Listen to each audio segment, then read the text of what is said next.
So, what are binaries? Binaries are opposable pairs or phrases of words that propel change. Very commonly, people refer to binaries in order to understand how cultures and societies change over time. Binaries are not necessarily perfect descriptions of the world, but how we see them as being generally true. Consequently, this alters our perceptions of the world and ultimately our actions.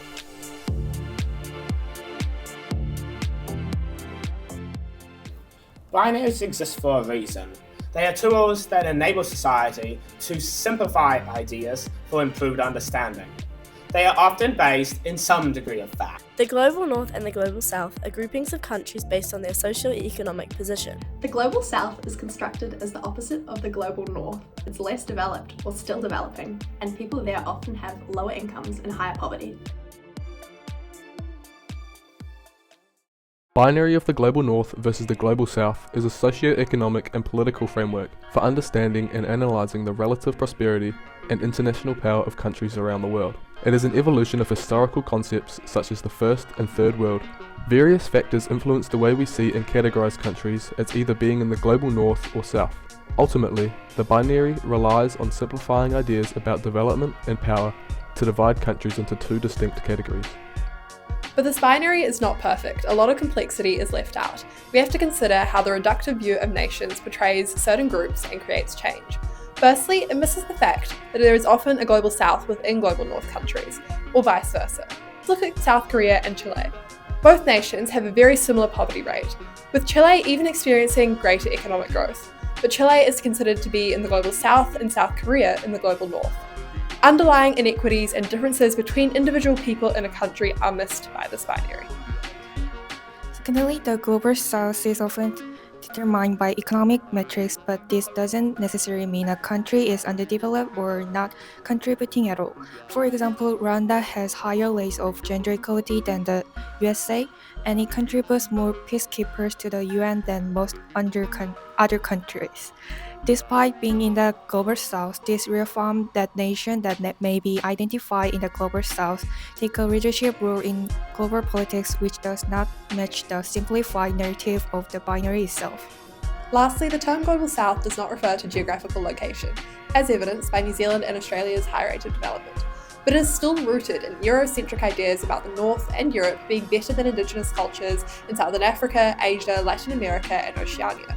Consequently, the binary generates stereotypes about the nature of cultures and people in the Southern Hemisphere more broadly, failing to recognise the historical role of colonialism. Let's look at an example of how this binary propels change in the global issue of climate change adaptation and mitigation. This refers to how we prevent climate change and address the impacts of it.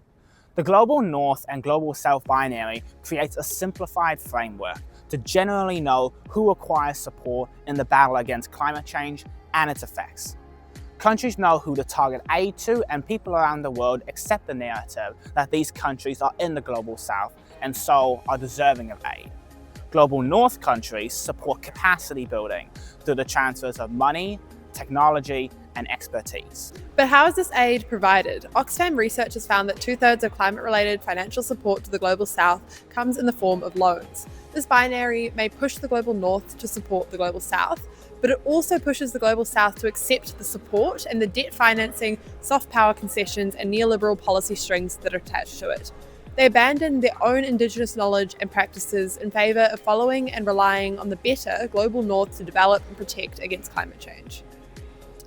Sometimes this aid is achieved through avenues such as volunteerism, where short-term assistance is advertised to everyday individuals and introduces these tourists to the everyday lived experiences of inequality.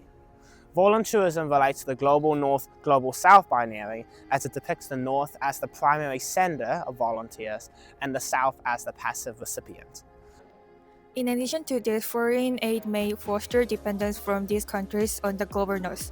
Global South nations are insist to seek foreign assistance, commonly from Global North Western nations, in order to gain funding and support for plans, policies, and activities that they would otherwise be unable to afford or obtain. Furthermore, climate change has global effects and will increasingly harm countries around the world, including those in the global north. Some areas that are especially vulnerable to climate change might be missed and not receive the support they need because of this binary. For example, areas in Eastern and Southern Europe, which will face unprecedented rising temperatures, fires, and floods, likely won't have the domestic capacity to recover quickly, but also won't benefit from most international climate-related funds that target the Global South.